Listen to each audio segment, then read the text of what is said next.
dar aqui continuidade à leitura dos contos do Edgar Allan Poe. E agora, né, eu vou ler o conto O Enterro Prematuro, um conto de 1844. Então, se você já está acompanhando a leitura dos contos desde o começo de outubro, sabe que tem uma playlist especial aqui dedicada ao Edgar Allan Poe. E ao final aí da leitura, eu vou postar um vídeo especial também falando sobre esse autor, né, o Edgar Allan Poe, contando um pouco das excentricidades, das peculiaridades desse autor, que eu acho super bacana. Agora, eu, ao concluir a leitura de alguma obra, falar um pouco do autor também, porque às vezes a gente não tem nem noção de quem é o autor, né? Então, principalmente essas pessoas que estão entrando agora no mundo da leitura e tal. Então, realmente, eu acho que é bem relevante a gente conhecer um pouquinho mais do autor, né? Quem foi a mente por detrás daquilo tudo. Então, Edgar Allan Poe, vale muito a pena a gente conhecer quem foi Edgar Allan Poe, tá? Então, ao final aqui da leitura, eu vou fazer um vídeo, vou trazer um vídeo pra vocês falando da vida e da obra do Edgar Allan Poe, ok? Então, já vou pedir meu like, já vou pedir que você compartilhe muito com seus amigos e que se inscreva no canal se ainda não for inscrito. Tá esperando o quê? É só clicar nesse botãozinho aqui, escrito inscrever-se, e aí ativa as notificações, ativa o sininho lá pra sempre que postar vídeo novo, o YouTube vai te avisar, beleza? Comenta aqui embaixo também qual é o seu conto favorito, qual é o seu conto preferido do Edgar Allan Poe, pra eu saber. E daqui até agora, qual foi o que você mais gostou, tá bom? Conto com você, hein? Bora lá, então, para mais um conto, né? O Enterro Prematuro. Se você me acompanhou hoje ao meio-dia, vocês viram que o conto O Escaravelho de Ouro é um conto bem longo. Eu acho que é um dos mais longos que eu já li. Eu acho que os assassinatos da Rua Morgue também era bem longo. Foi mais de 1 hora lendo, mas assim, vale super a pena ao final o desfecho, o que acontece. Inclusive todos os contos, a maioria dos contos do Allan Poe, ou foi adaptado para o cinema, ou foi adaptado para o teatro, enfim, vale super a pena a gente, né, escutar aí e depois ficar analisando, pensando, não sei, eu acho que é super legal, tá? Então vamos começar com o conto O Enterro Prematuro, que é um conto muito legal, tenho certeza que vocês vão gostar. E, como sempre, eu leio a citação aqui do início, né? Que essa daqui é do próprio Allan Poe também. Então vamos lá. Um uivo, grito, metade de horror, metade de triunfo, como somente poderia ter saído do inferno, da garganta dos condenados em sua agonia e dos demônios exultantes com a sua condenação. Há certos temas cujo interesse é absolutamente absorvente e, ao mesmo tempo, são horríveis demais para os propósitos da legítima ficção. Esses, o mero romancista deve evitar, se não quer ofender ou provocar aversão. Eles são tratados com decoro apenas quando a severidade e a imponência da verdade os santificam e sustentam. Nós vibramos, por exemplo, com o mais intenso agradável pesar diante dos relatos da travessia do Berezina, do terremoto de Lisboa, da peste de Londres, do massacre de São Bartolomeu ou do sufocamento dos 123 prisioneiros do Buraco Negro de Calcutá. Porém, nesses relatos é o fato, é a realidade, é a história que excita. Fossem invenções, nós os consideraríamos simplesmente repugnantes. Mencionei apenas algumas das mais relevantes e notórias calamidades já registradas, mas nelas é a magnitude, não menos que o caráter da calamidade, que instiga a nossa fantasia tão intensamente, e não preciso lembrar ao leitor que do longo e estranho catálogo de misérias humanas eu poderia ter selecionado muitos casos individuais, mais repletos de sofrimento essencial do que tantos outros dessa vasta gama de desastres. A verdadeira desgraça, na verdade, a derradeira desventura, é particular e não difusa, que os horrores extremos da agonia sejam suportados pelo homem como unidade, e nunca pelo homem como massa. Devemos dar graças ao Deus misericordioso. Ser enterrado ainda vivo, sem sombra de dúvida, é o mais terrível desses extremos, que podem se abater sobre o destino de um simples mortal. que isso tenha ocorrido com frequência, com muita frequência, dificilmente será negado por aqueles que pensam. Os limites que separam a vida da morte são no mínimo sombrios e vagos. Quem poderá afirmar onde termina uma e começa a outra? Sabemos que existem doenças nas quais ocorre a total cessação de todas as funções aparentes da vitalidade e ainda nas quais essas cessações são meramente suspensões propriamente ditas. São apenas pausas temporárias de um mecanismo incompreensível. Um determinado período de tempo transcorre e por algum invisível princípio misterioso as engrenagens mágicas e as rodas encantadas são novamente postas em movimento. O fio de prata não estava irremediavelmente solto e nem a taça de ouro irreparavelmente quebrada. Mas onde, nesse interim, se encontrava a alma? A parte, entretanto, da inevitável conclusão, a priori, de que tais causas devem produzir tais efeitos, que as bem conhecidas ocorrências desse tipo de casos de animação suspensa devem naturalmente suscitar, de vez em quando, enterros prematuros. A parte desta consideração, temos o testemunho direto da experiência médica e da experiência comum para provar que um vasto número de tais enterros tem realmente sucedido. Eu poderia me referir prontamente, se necessário, a uma centena de exemplos bem autenticados. Um de caráter notável e cujas circunstâncias podem ainda estar frescas na memória de alguns leitores, ocorreu não muito tempo atrás, nos arredores da cidade de Baltimore, onde ocasionou uma dolorosa, intensa e generalizada comoção.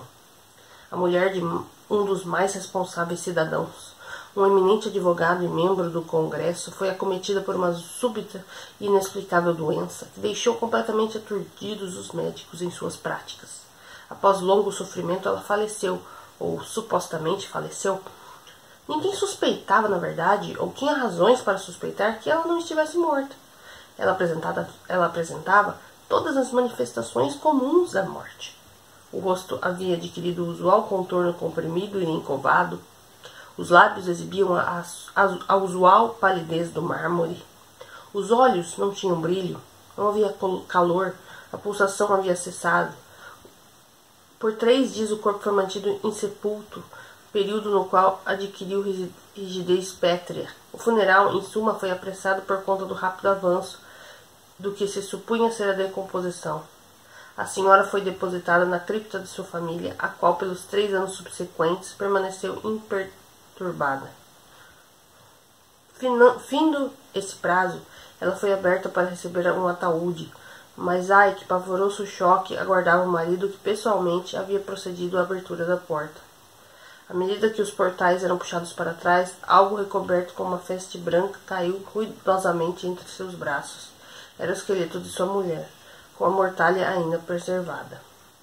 Uma cuidadosa investigação tornou evidente que ela havia revivido 2 dias após o sepultamento, que sua luta dentro do ataúde havia culminado com a queda deste de uma saliência ou prateleira ao chão, onde se rompeu, permitindo-lhe uma fuga.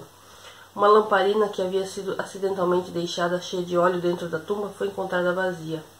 Ela poderia ter se consumido, entretanto, por evaporação.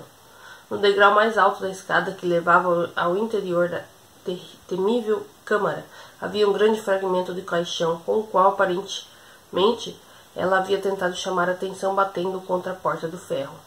Enquanto ainda se esforçava, provavelmente desfaleceu, ou possivelmente morreu, de absoluto terror. E ao cair, a mortalha enroscou em algum adorno de ferro que se projetava no interior.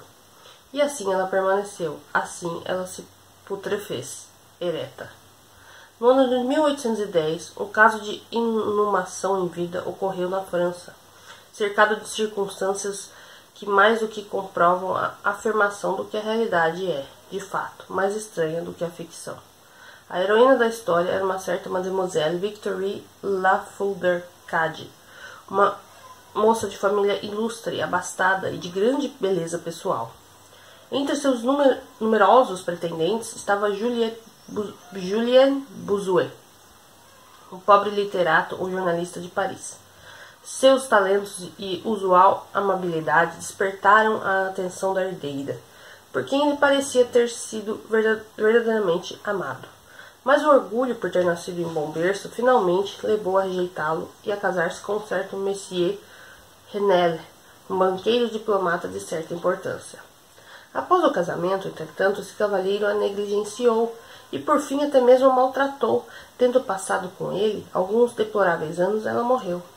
Ao menos a sua condição era tão assemelhada com a morte que enganava qualquer um a que visse. Ela foi sepultada, não em uma cripta, mas em um jazigo comum em sua aldeia natal.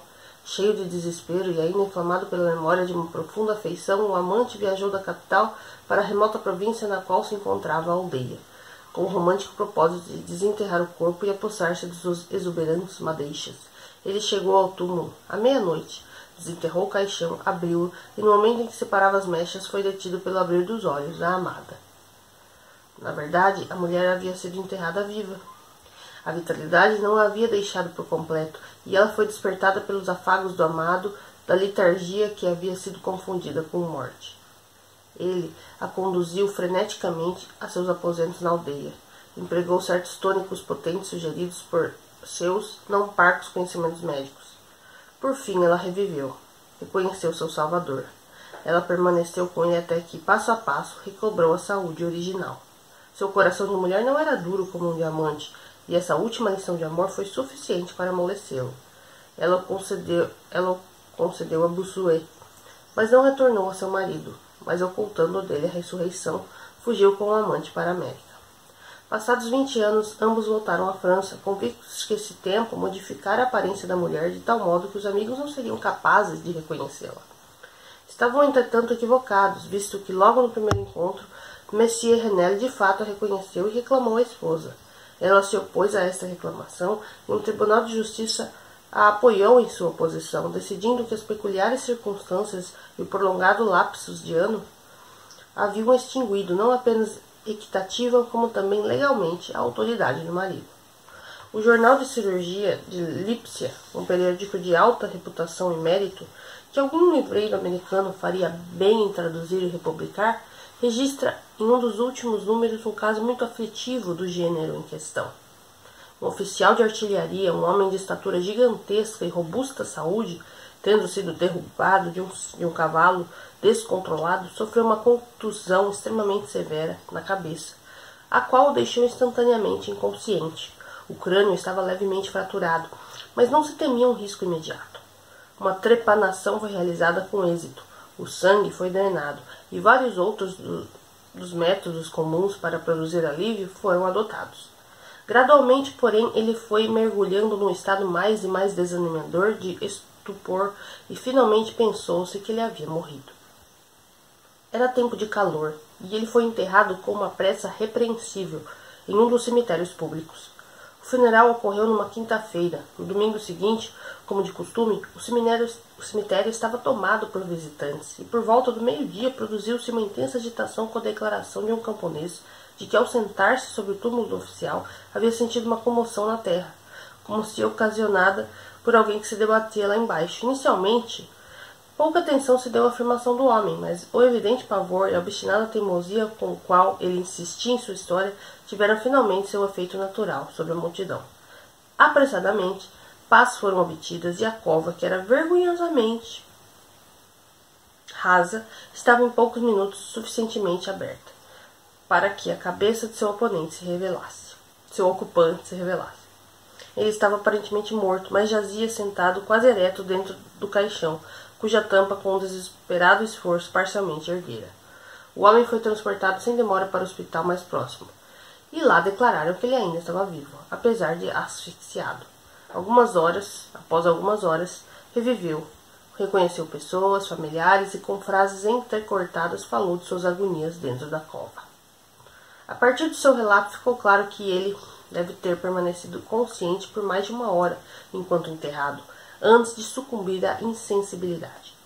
A cova havia sido descuidada e esparsamente preenchida por uma terra excessivamente porosa, e desse modo algum ar havia sido necessariamente admitido.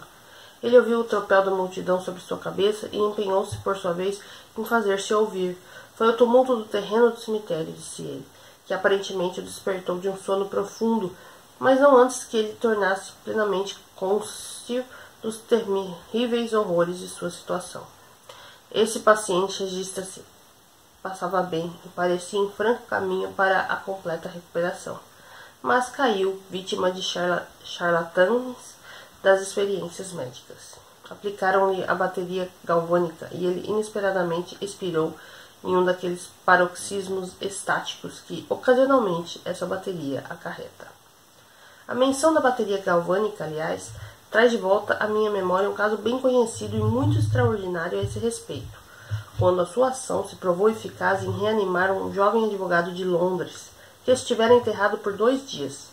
Isso ocorreu em 1831 e causou àquela época uma profunda impressão em todos os lugares onde se tornou o assunto da conversa.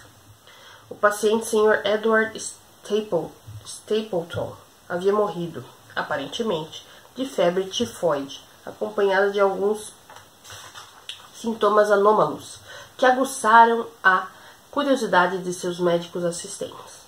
Diante da aparente morte, meus amigos foram solicitados a autorizar um exame post-mortem, mas eles se recusaram a permitir o procedimento. Como ocorre com alguma frequência, quando tais recusas são feitas, os médicos resolvem exumar o corpo e dissecá-lo, sem pressa, por conta própria. Arranjos foram facilmente realizados com alguns dos inúmeros pelotões de ladrões de cadáveres que abundavam em Londres. E na terceira noite após o funeral, o suposto defunto foi desenterrado de uma sepultura de 2,5 metros de profundidade, depositado na sala de operações de um dos hospitais particulares. Uma incisão de certa extensão fora realmente feita no abdômen. Quando o aspecto fresco e incorrupto do indivíduo sugeriu a aplicação da bateria, um experimento sucedeu o outro, e os efeitos de costume sobrevieram, sem nada que os caracterizasse de alguma forma, a não ser em uma ou outra ocasião, como algo além de um simples grau de vitalidade durante a ação convulsiva. O tempo urgia. O dia estava prestes a raiar. Pensou-se oportuno, enfim, proceder imediatamente à dissecação. Um estudante, entretanto, estava especialmente desejoso de testar a sua teoria e insistiu em aplicar a bateria em um dos músculos peitorais. Um tosco talho foi feito a um fio apressadamente posto em contato quando o paciente, num movimento ágil e pouco convulsivo, ergueu-se da mesa. Andou até o centro da sala, olhou pasmado ao seu redor por alguns segundos e então falou. O que ele disse era ininteligível, mas as palavras foram proferidas, a silabação era distinta. Tendo falado, caiu pesadamente ao chão. Por alguns instantes todos ficaram paralisados de pavor, mas a urgência do caso logo lhes restituiu a presença de espírito. Constatou-se que o Sr. Stapleton estava vivo, embora desfalecido. Ao expô-lo ao éter, ele reviveu e rapidamente recobrou a saúde e o convívio de seus amigos, dos quais, porém, todo o conhecimento de sua ressurreição foi ocultado, até que uma recaída não fosse mais temida. Seu espanto, seu arrebatador assombro, é fácil conceber.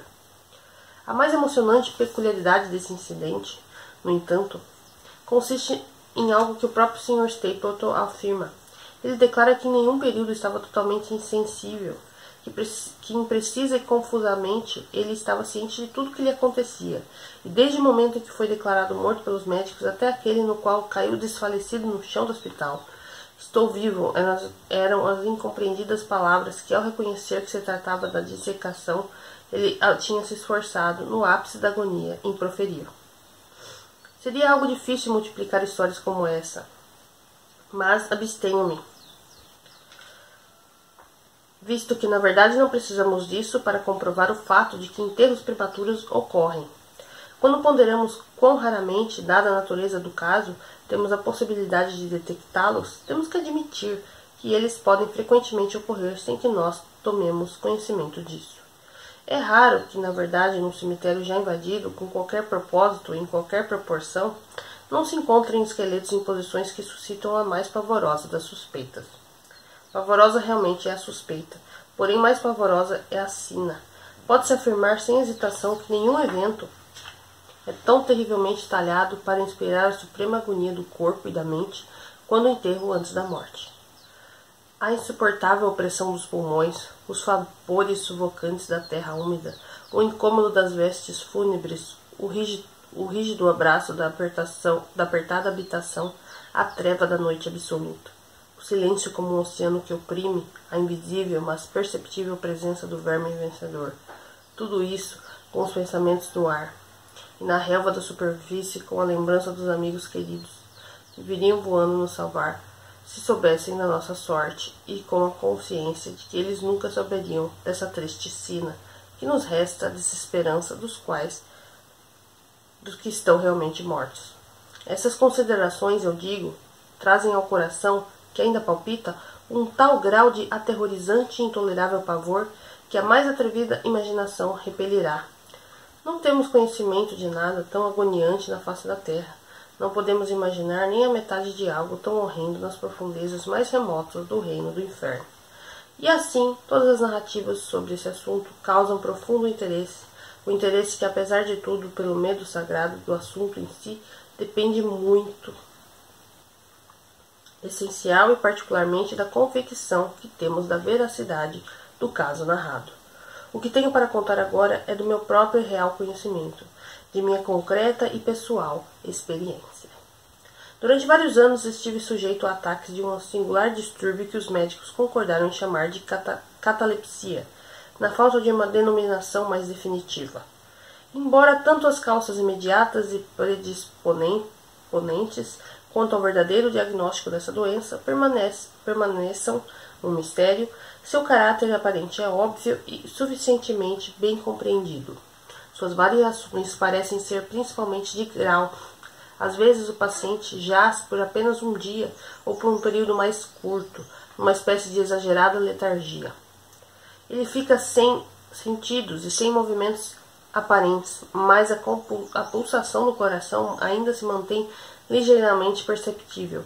Alguns vestígios de calor perduram, uma leve coloração resiste no meio das maçãs do rosto, e ao apoiar-se um espelho sobre os lábios é possível detectar uma preguiçosa, irregular e hesitante atividade dos pulmões. Outras vezes, a duração do transe é de semanas ou até meses, e nenhuma investigação apurada, nem os mais rigorosos exames médicos têm êxito em apontar alguma diferença importante entre o estado do sofredor e aquilo que concebemos como morte absoluta. Muito comumente, ele é salvo do sepultamento prematuro apenas pelo testemunho dos amigos de que ele já esteve sujeito à catalepsia, pelas consequentes suspeitas despertadas e, acima de tudo, pela ausência de deterioração visível. A evolução da enfermidade é, felizmente, gradual. As primeiras manifestações, ainda que marcadas, são inequívocas.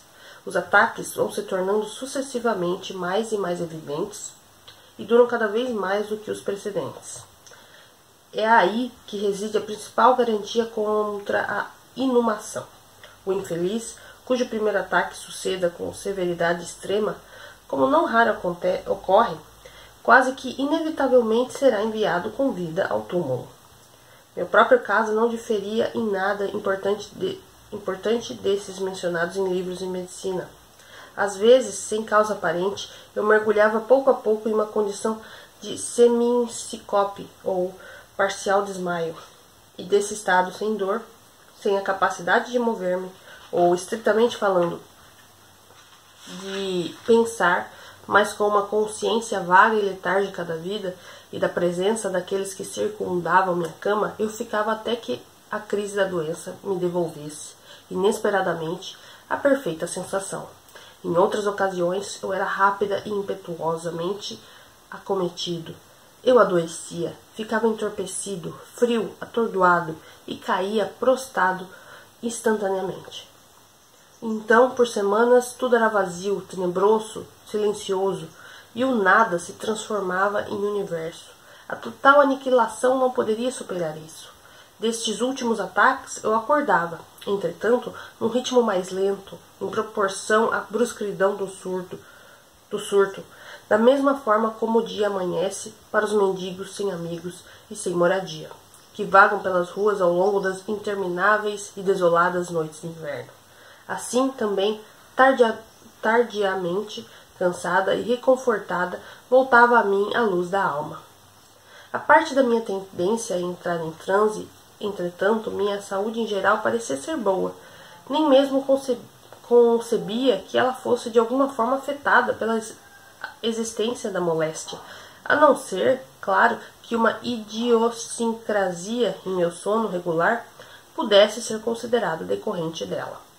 Ao acordar do repouso, eu nunca era capaz de instantaneamente recobrar o controle dos meus sentidos, e sempre permanecia por muitos minutos em grande espanto e perplexidade, e as faculdades mentais em geral, mas a memória em especial, estavam em estado de completa suspensão. Em nenhum dos meus acessos houve sofrimento físico, mas sim uma infindável angústia moral. Minha imaginação se tornou macabra e eu falava de vermes, de túmulos e de epitáfios.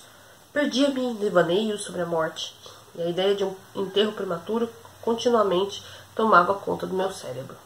O apavorante perigo ao qual eu estava sujeito assombrava-me dia e noite. No primeiro, a tortura da meditação era excessiva. No segundo, suprema. Quando a austera escuridão se espalhava pela terra, então, a cada horrível pensamento, eu tremia. Tremia como tremem as plumas nos carros funerários. Quando a natureza não podia mais suportar a vigília, eu me deixava adormecer com relutância, pois estremecia ao pensar que, ao acordar, poderia encontrar-me inquilino de um túmulo. E quando finalmente eu caía no sono, era apenas para precipitar-me diretamente num mundo fantasmagórico, sobre o qual, como amplas, negras e sobrepujantes asas, pairava, predominante, a ideia sepulcral. Das inúmeras imagens de melancolia que me oprimiam durante os sonhos, escolho reproduzir apenas uma visão solitária. Penso que estava imerso em um transe cataléptico mais longo e profundo do que o usual. Repentinamente, uma mão gelada tocou minha fronte e uma impaciente e balbuciante voz sussurrou ao meu ouvido: "Levanta-te." Sentei-me ereto, a escuridão era total. Não distinguia a figura da pessoa que me acordara. Eu não me recordava do momento em que havia entrado em transe, nem do local onde estava deitado, enquanto ainda permanecia sem movimentos e empenhado em ordenar meu pensamento. A fria mão agarrou firmemente meu pulso, chacoalhando-o petulantemente, enquanto a balbuciante voz disse novamente: "Levanta-te. Já não ordenei que te levantasses?" "E tu?" exigi. "Quem és?" "Não tenho nome nas regiões que habito," replicou a voz pesarosamente. "Eu era mortal, mas sou demônio. Eu era impiedoso, mas sou compassivo. Sentes como tremo? Meus dentes batem enquanto falo. Porém, não é da frieza da noite sem fim, mas esse horror é insuportável. Como podes tu dormir tranquilamente? Não posso repousar devido aos gritos dessas grandes agonias. Essas visões são mais do que posso suportar. Põe-te de pé. Acompanha-me até a noite exterior e deixa-me revelar-te as tumbas. Não é esse um espetáculo de tormento? Olha!" Eu olhei e a figura invisível, que ainda me segurava pelo pulso, provocou a abertura de todos os túmulos da humanidade, e de cada um deles emanava a tênue radiação fosfórica da decomposição, de modo que eu pude enxergar os mais recônditos recessos e também ver corpos envoltos em mortalhas em seu triste e solene descanso com o verme. Porém, os que verdadeiramente dormiam eram menos, muitos milhões a menos, do que aqueles que não estavam mesmo adormecidos. E houve uma fraca luta, e houve uma inquietação generalizada, e das profundezas das incontáveis covas emergiam estalidos melancólicos das vestes dos enterrados. E entre aqueles que pareciam repousar placidamente, notei que um vasto número havia mudado, em maior ou menor grau, a rígida e incômoda posição na qual haviam sido originalmente enterrados, e a voz voltou a falar enquanto eu observava. Não é uma deplorável visão? Mas antes que eu pudesse encontrar as palavras para responder, a figura deixara de segurar no meu pulso. As luzes fosfóricas se extinguiram e as tumbas se fecharam com súbita violência, enquanto delas surgia um tumulto de gritos desesperados que diziam novamente: "Não é? Ó Deus! Não é uma visão muito deplorável?" Fantasias como essas, que se apresentavam à noite, prolongavam sua terrível influência durante minhas horas de vigília. Meus nervos ficaram totalmente extenuados e eu me entreguei a um terror perpétuo. Eu receava cavalcar ou caminhar ou envolver-me em qualquer prática que me fizesse afastar de casa. De fato, eu não mais me atrevia a deixar a presença imediata daqueles que conheciam minha predisposição à catalepsia, temendo que, ao sofrer um dos meus habituais ataques, fosse enterrado antes da minha real condição pudesse ser averiguada. Eu duvidava da atenção e da fidelidade dos meus mais queridos amigos. Tinha um pavor de que, em algum transe mais prolongado do que o de costume, eles pudessem se convencer que eu não me recuperaria. Cheguei ao extremo de recear que, por ter causado tantos transtornos, eles poderiam ficar felizes em considerar qualquer ataque mais prolongado uma desculpa para finalmente se verem livres de mim. Em vão eles tentaram me tranquilizar com as mais solenes promessas, e eu exigia os juramentos mais sagrados de que eles, sob nenhuma circunstância, deixariam que eu fosse enterrado antes de que a decomposição estivesse tão adiantada que impossibilitasse qualquer tentativa ulterior de preservação. E mesmo assim, meus temores da morte não ouviam a razão, não aceitavam consolação. Dediquei-me a uma série de precauções elaboradas. Entre outras coisas, a cripta da família foi remodelada de modo a permitir sua breve abertura pelo lado interno. Uma leve pressão numa longa alavanca que se estendia no interior da tumba provocaria a abertura dos portões de ferro. Também foram feitas modificações. Eu exigia os juramentos mais sagrados de que eles, sob nenhuma circunstância, deixariam que eu fosse enterrado antes que a decomposição estivesse tão adiantada que impossibilitasse qualquer tentativa ulterior de preservação. E mesmo assim, meus terrores da morte não ouviam a razão, não aceitavam consolação. Dediquei-me a uma série de precauções elaboradas. Entre outras coisas, a cripta da família foi remodelada de modo a permitir sua breve abertura pelo lado interno. Uma leve pressão numa longa alavanca que se estendia no interior da tumba provocaria a abertura dos portões de ferro. Também foram feitas modificações para liberar a passagem de ar e luz e providenciados convenientes recipientes para água e comida, que ficariam ao alcance do caixão reservado para mim. A urna era acolchoada para que fosse macia e quente e era dotada de uma tampa que utilizava o mesmo princípio adotado nos portões da cripta, com molas tão engenhosas que o mais sutil movimento do corpo seria suficiente para abri-la. Não fosse tudo isso suficiente, pendia do teto da cripta um grande sino, cuja corda, como projetado, se estenderia apenas de um buraco no caixão e seria atada às mãos do defunto. Mas, ai de mim, de que vale a vigilância contra o destino de um homem? Nem mesmo as elaboradas proteções foram suficientes para salvar das piores agonias da inumação em vida um homem ao qual essas agonias estavam predestinadas. Chegou uma ocasião, como acontecera várias vezes em ocasiões anteriores, no qual eu me encontrava emergindo da total inconsciência para um tênue e indefinido senso de existência. Lentamente, a passos de tartaruga, aproximava-se o amanhecer cinzento e desbotado do dia psicológico. Uma inquietação entorpecida, uma resistência apática e um pesado sofrimento. Nenhuma ansiedade, nenhuma esperança, nenhum esforço. Então, após um longo intervalo, um zunido em meus ouvidos e em seguida, depois de um lapso de tempo ainda maior, uma sensação de dormência ou formigamento nas extremidades. Então, um período aparentemente interminável de agradável tranquilidade, enquanto os sentidos que despertavam se acomodavam no pensamento. Depois, um breve retorno à não existência. Então, uma repentina recuperação. Finalmente, a tremida de uma pálpebra e um subsequente choque elétrico de terror, mortal e indefinido, que envia o sangue em torrentes nas têmporas ao coração. E agora, o primeiro esforço evidente de pensamento. Agora, o primeiro esforço para lembrar. E agora, o sucesso parcial e evanescente. E agora, a memória tanto recobrou seu controle que, de certa forma, reconheço meu estado. Sinto que não estou despertando de um sono comum. Recordo que fui acometido de um surto cataléptico. E agora, finalmente, como que numa investida do oceano, meu espírito estremecido é oprimido por aquele macabro perigo, por aquela ideia espectral e recorrente. Após alguns minutos possuído por essa fantasia, eu permaneci imóvel. Por quê? Não podia encontrar coragem para mover-me. Não ousava fazer esforços para confirmar a minha sina, e ainda havia algo em meu coração que cochichava que era verdade. Desespero, como nenhum outro tipo de desgraça poderia provocar. O próprio desespero me impeliu, após longa indecisão, a abrir minhas pesadas pálpebras. Abri-as. Estava escuro, totalmente escuro. Sabia que o surto tinha terminado. Sabia que a crise do meu transtorno passara havia tempo. Sabia que tinha recobrado totalmente o uso das minhas faculdades visuais. E ainda assim estava escuro. Tudo escuro. A intensa e absoluta ausência de luz da noite, que dura para sempre. Tentei gritar, e meus lábios e minha língua ressecada moveram-se convulsivamente.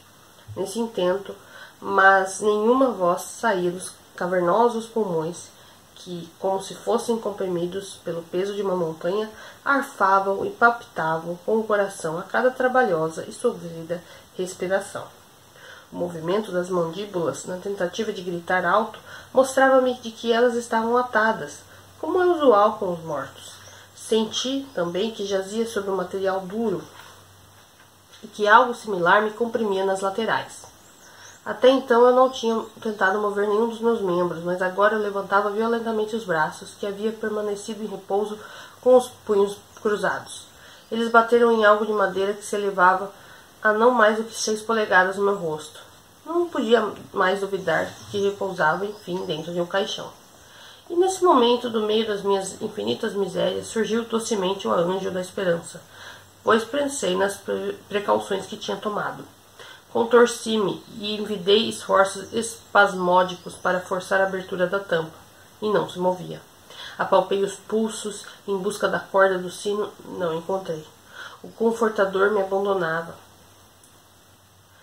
para sempre, e ainda austero desespero reinava triunfante, pois não pude deixar de notar a ausência do estofamento que havia tão cuidadosamente preparado, e além de tudo chegava às minhas narinas o peculiar e forte odor da terra úmida. A conclusão era inevitável. Eu não estava na cripta. Eu havia caído em transe quando distante de casa, entre estranhos. Não podia recordar quando ou como, e fora enterrado por eles como um cão, fechado com pregos em um caixão comum, e lançado bem fundo, muito fundo para sempre, em alguma cova ordinária e sem nome. Quando essa pavorosa convicção se instalou à força no recôndito da minha alma, tentei novamente emitir um grito, e nesse segundo esforço obtive o sucesso. Um longo e frenético urro ou grito de agonia receou pelos domínios da noite subterrânea. Oi, oi, respondeu uma voz áspera. Que diabos está acontecendo agora? Disse uma segunda voz. Saia daí, disse um terceiro. O que você pretende berrando desse jeito, como um gato selvagem? Falou uma quarta pessoa. E depois disso fui agarrado e sacudido sem cerimônia durante alguns minutos por um grupo de homens de aparência tosca. Eles não me despertaram do meu sono, pois eu já havia acordado quando gritei, mas eles me fizeram recobrar o controle completo da minha memória. E essa aventura ocorreu perto de Richmond, na Virgínia. Acompanhado por um amigo, eu havia trilhado por algumas milhas durante uma caçada às margens do rio James. A noite se aproximava e fomos surpreendidos por uma tempestade. A cabine de uma pequena chalupa, ancorada no rio e carregada de terra do jardim, mostrou-se o único abrigo disponível. Acomodados da melhor forma que era possível, passamos a noite a bordo. Dormi em um dos 2 únicos beliches disponíveis na embarcação, e os leitos de uma embarcação de 60 ou 70 toneladas não precisam de maiores descrições. E aquele que ocupei não tinha nenhum tipo de acolchoamento. Sua largura não ultrapassava os 50 centímetros. A distância entre o estrado e o convés acima era exatamente a mesma. Foi com a extrema dificuldade que me espremi lá dentro. Apesar disso, dormi profundamente, e minha visão completa, pois não era sonho nem pesadelo, surgiu naturalmente das circunstâncias de minha posição e de minha habitual tendência de pensamentos, e devido às dificuldades que mencionei de recuperar os sentidos, em especial a memória, por um longo tempo após despertar. Os homens que me sacudiram pertenciam à tripulação da embarcação, e alguns deles haviam começado a desgarrá-la. Da própria carga veio o odor da terra úmida. A bandagem em torno das mandíbulas era de um lenço de seda que havia enrolado na cabeça na falta de minha costumeira touca de dormir. As torturas suportadas, entretanto, naquele momento, pareciam indubitavelmente semelhantes aquelas de um sepultamento real. Elas eram medonhas e inconcebivelmente horrendas, mas do mal precede o bem, pois seus próprios excessos forjaram em meu espírito uma revolução inevitável. Minha alma adquiriu vigor, equilíbrio. Viajei para o exterior, fiz vigorosos exercícios, respirei o ar do paraíso. Passei a pensar em outros assuntos que não a morte. Descartei meus livros de medicina, queimei Bouchan, não li mais pensamentos noturnos, nem narrativas de cemitérios, nem contos assustadores como este. Em suma, tornei-me um novo homem e vivi a vida de um homem. Desde aquela memorável noite, dispensei para sempre minhas apreensões sepulcrais, e com ela sumiu meu transtorno cataléptico, do qual talvez fossem menos a consequência do que a causa.